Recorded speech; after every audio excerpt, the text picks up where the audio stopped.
Science Friday is brought to you by Progressive Insurance. Insurance isn't one size fits all, and that's why drivers have enjoyed Progressive's Name Your Price tool for years now. With the Name Your Price tool, you tell them what you want to pay, and they'll show you options that fit your budget. So whether you're picking out your first policy or just looking for something that works better for you and your family, they make it easy to see your options. Visit Progressive.com. Find a rate that works for you with the Name Your Price tool. Progressive Casualty Insurance Company and Affiliates. Price and coverage match limited by state law. WNYC is supported by Bayer. Science is about asking questions, testing, trying again. It's not easy, but it's relentless. It evolves, and that's why science delivers. Learn more at sciencedelivers.com. Hey, it's Flora Lichtman, and you're listening to Science Friday. As NASA prepares for long-term space missions to the Moon and Mars, there's a long list of considerations. Trained crew, check. Tricked out spaceship, check. A meal plan, check. But the constraints of space have meant that it isn't really known as the final frontier of culinary imagination. Remember when astronaut Christina Koch tried to convince us that this sounded yummy during the Artemis II live stream earlier this year? This is actually shrimp cocktail. And this has been rehydrated already. So we added water to it and the shrimp soaked back up the water, and it's actually pretty tasty. Is it, Christina? Is space cuisine due for a giant leap for all of astronaut kind? And if we're planning for the long-haul trip to Mars, just how important is the menu? My guests have thoughts. Clayton Anderson spent 15 years as a NASA astronaut, flew twice on the ISS back in 2007 and 2010, and he's very familiar with the space menu. He's currently based in Nebraska. And David Skinner is the executive chef and owner of Eculent and Ishtia, two Houston restaurants. He's also advised NASA on how to make food for astronauts better. Clayton, David, welcome to you both. Thank you for having us. Thank you. Honored to be here. Clayton, what did a normal meal look like for you when you were up in space? Is it shrimp cocktail washed down with some tang and astronaut ice cream for dessert? No astronaut ice cream. Nobody eats that stuff in space. When I flew the first time for 5 months, there were 2 Russian cosmonauts and me on board. And so we had done food tastings in America and we had done food tastings in Russia. And you rank the food that you like. And if you rank it higher than I don't even remember the number, I guess probably 7, you're going to see it in space. And for me, with the Russian stuff, that was good. The American stuff is a little more boring. So you would have a can of Russian food and maybe a can of Russian appetizer and maybe a plastic bag full of, some kind of vegetable from America. And then you'd eat all that. And then I would go for an American dessert, which was in another little plastic bag. And so the food was tasty enough, but it didn't look too good, right? Well, what was in the can? My favorite thing to have in the can was lamb with vegetables. So think of a Dinty Moore beef stew can. It was about the same size as that can. When you opened the top, it had fat and other stuff laying on the surface. And you heated it up and stirred it up. And they also put salt in their food. So salt plus fat, those 2 things equal taste, right? And of course, America says, oh, salt is bad, fat is bad. Remove all that, and then they take away most of the taste. So that was a typical meal for us. What's the deal with this shrimp cocktail obsession? I've heard other astronauts say this too, and it really shocks me. What's going on there? Well, shrimp cocktail is shrimp cocktail, a horseradish with the sauce, the red sauce, and the shrimp. The trick with shrimp cocktail in space is you have to add the right amount of water, but then you have to let it sit long enough to absorb the water. Because if you do it too quickly and you bite into a shrimp and it crunches, nobody wants to bite into a shrimp that crunches, right? I mean, it destroys the mood. And then the other piece of it is it's a popular dish because of the horseradish. When you go into space and the fluids start to go up toward your head, make your sinuses puffy and make your ability to smell a little tougher.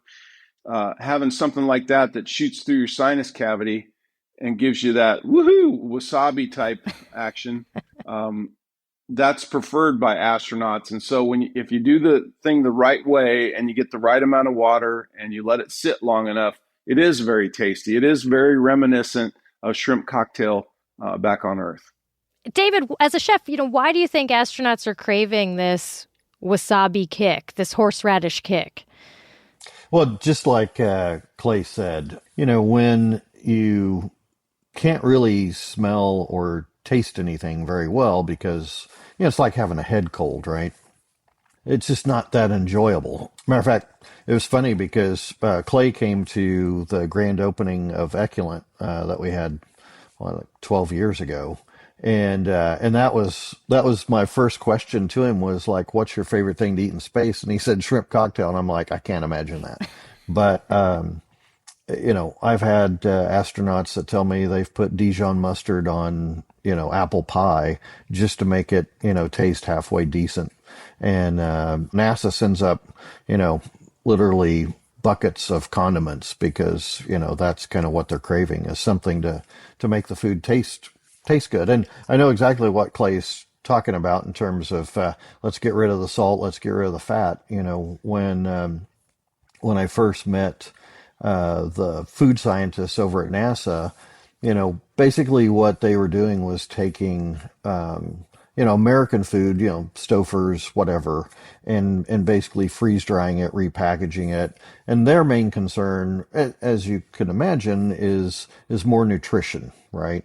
So we want to make sure the astronauts are getting the right amount of calories and everything else to keep them healthy. Taste was not number one on the list. But for a chef, taste is number one on the list. Calories are probably, further down, let's just put it that way. Further down by my waist. David, I understand that NASA came in towards your kitchen. What was this team interested in learning about, and, why were they there? Yeah, so that was at Eculent, which is our kind of molecular gastronomy restaurant. So we have a complete food lab at the restaurant, which is not a normal thing for most restaurants. And so we have, freeze dryers and centrifuges, and we can make anything that NASA can make, and actually more. Matter of fact, that was the comment when they all came and toured the lab. They were like, "You have more equipment than NASA." And I just laughed, and I'm like, "That has to be impossible." And then when I went and toured their facility, I was like, "Oh, it's actually correct." But their equipment is, you can put a car in their freeze dryer, and ours, you can put like 5 trays in. So it's a scale difference for sure. But yeah, they were very interested in the things that we're doing. The goal I had with Eculent was to pack as much flavor in as small a bite as humanly possible, which was kind of an interesting thesis. And so like we have a little BLT tomatoes. If you think of a cherry tomato, but when you pop it in your mouth and eat it, it not only tastes like a bacon, lettuce, and tomato sandwich, but you have the exact same texture. So it feels like you bit into a sandwich, not a tomato. And it's those kinds of things that they're really interested in. And we spent some time with them talking about, Mars. I mean, this was, 7 years ago, maybe something like that. And they were starting to, kind of wrestle with, that long of a journey. How do you keep the food interesting? How do you keep it, hopefully tasting somewhat decent?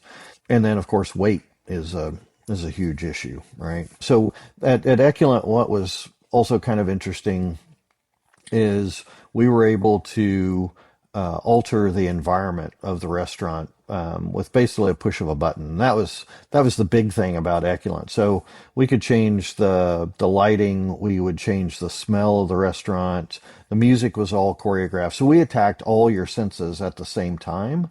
And you would be surprised how much just that one change can make in a diner's experience. Charles Spence, who's a professor over in the UK, he's done work with a bunch of Scottish whiskies around, if you just made the lighting green, the peatiness of the Scotch comes out better, right? In your mouth, the taste in your of mouth. it. Yeah, the taste of it. Just things like that, right?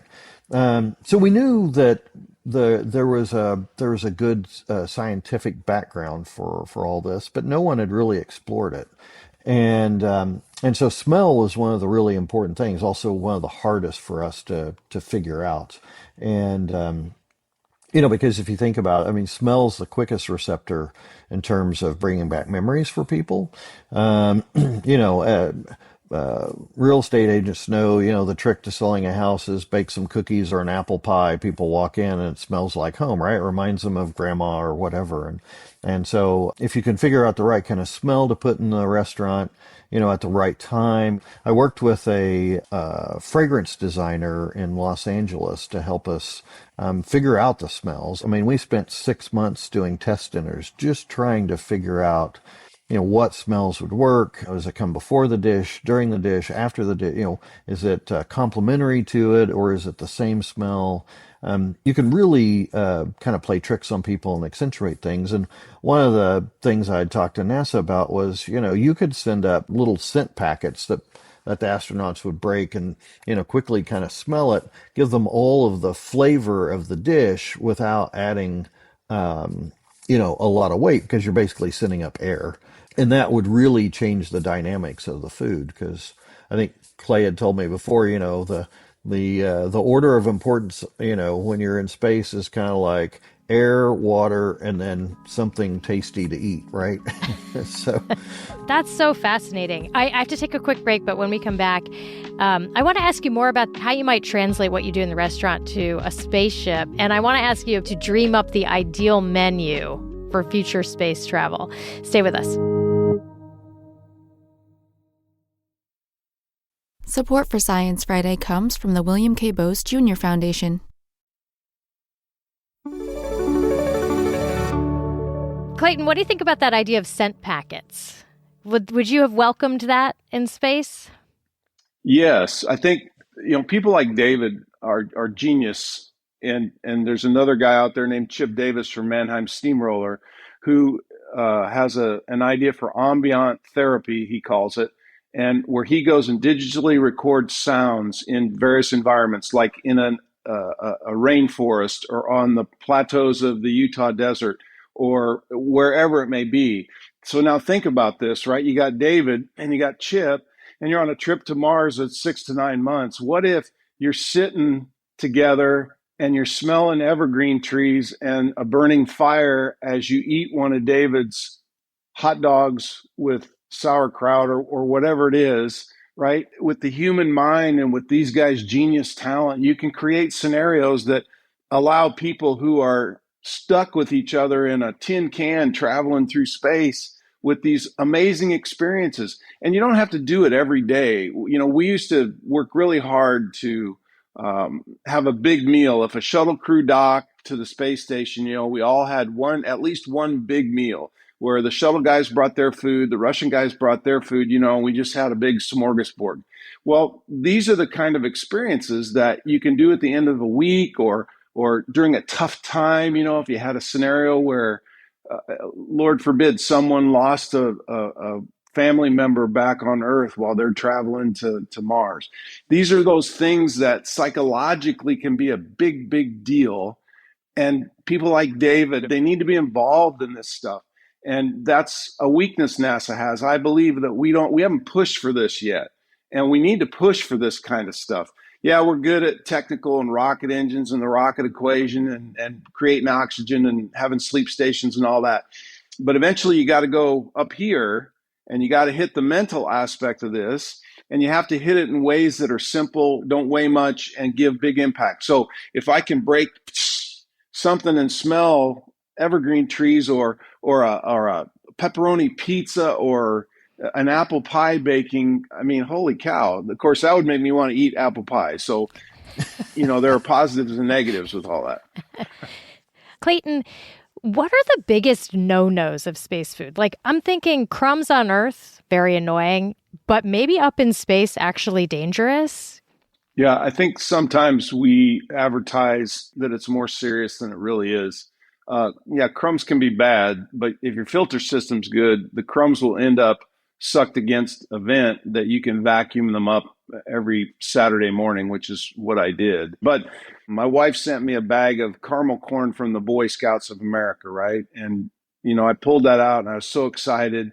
And then, of course, when I opened the bag with no gravity, I mean, everything shot out and had been pummeled in the spaceship that it came up in. So those kernels of corn that you expected were just butchered to micro size, and it went everywhere. Now, we chased it down and ate a lot of it, which was a lot of fun, but it does get in the way. And what they worry about is stuff getting in your eyeball or in your ears or in places you don't want it. But I think that that's a challenge that can be defeated by smart system design. Yes. David, if you could make a meal for the first astronauts setting foot on Mars, what would be on the menu? How would you think about that challenge?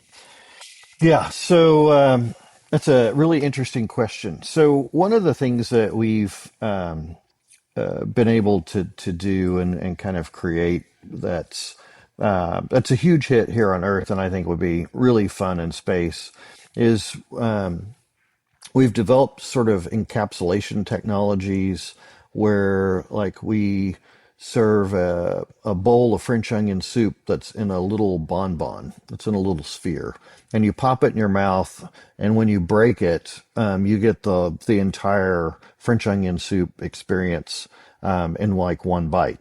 So the encapsulating shell is made from a series of fats that simulates the cheese, and so we can put kind of the cheese taste, and so you get that. But the inside, when it explodes, is all the flavor of French onion soup. So I would design a solar system of spheres that were a complete dinner, but would be able to float in space, right? And so you could arrange your own constellation of the dinner, and then just kind of go and bite them and enjoy that, So, maybe the Earth is like dessert, and it's a blueberry pie or something, and you've got French onion soup and a steak or whatever. But that's what I do. I think that would be very entertaining, a lot of fun, super delicious, and something really different.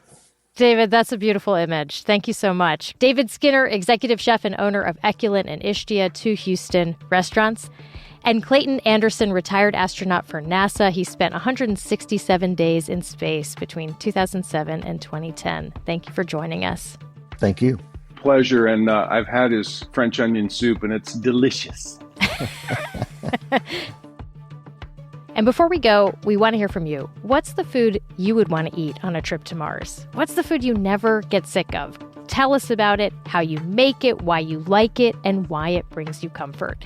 877-4SciFri is our number, 877-4SciFri. This episode was produced by Kathleen Davis, and if you're feeling just so satiated by all of this, leave us a review. And I just want to shout out NC at Philly, who said, I've been listening to Science Friday since the early 2000s, and if for some reason I can't listen to it for a few days, I experience withdrawal symptoms. It's just great. Thank you, NC at Philly. We really appreciate it, and thanks for listening. I'm Flora Lichtman.